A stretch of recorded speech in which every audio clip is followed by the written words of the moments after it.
ஒருவேளை இந்தியாவுக்கும் பாகிஸ்தானுக்கும் போர் அப்படின்னு ஒன்று வந்ததுன்னா இந்தியா தான் ஜெயிக்கும். ஆனால் தோத்து போகிறது இந்தியாவை தான் இருக்கும். அது எப்படி தோத்து போகும் அப்படின்னு கேட்டால், இந்தியாவில் தான் அதிக அளவில் ராணுவ வீரர்கள் இருக்காங்க, கிட்டத்தட்ட 15 லட்சம். ஆனால் அதே பாகிஸ்தானை பார்த்தா வெறும் 6 லட்சம் ராணுவ வீரர்கள் தான் இருக்காங்க. மிலிட்ரி டேங்கர்ஸ் மட்டுமே இந்தியாவில் 4700 வச்சிருக்கு. ஆனால் பாகிஸ்தான் வெறும் 2400 தான் வச்சிருக்கு. ஏன் நம்ம ஊரில் புல்லட்ல இருந்து துப்பாக்கி வரையில எல்லாமே நம்ம நாட்டில் தயாரிக்கிறனால தொடர்ந்து பல மாதங்கள் நம்மளால போர் செய்ய முடியும். இதுவே பாகிஸ்தான் 4 நாள் கூட தாங்காதுங்க இந்தியா கூட போர் செஞ்சா.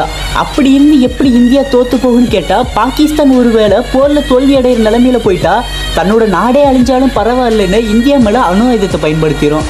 அதனாலதான் இந்தியாவில் மிகப்பெரிய பாதிப்பு உள்ளாகிரும் சொன்னேன். ஆனா இந்தியா அப்படி இல்லைங்க. எந்த சூழ்நிலையிலும் நாங்க அணு ஆயுதம் பயன்படுத்த மாட்டேன்னு ஒரு கொள்கை வச்சிருக்கு.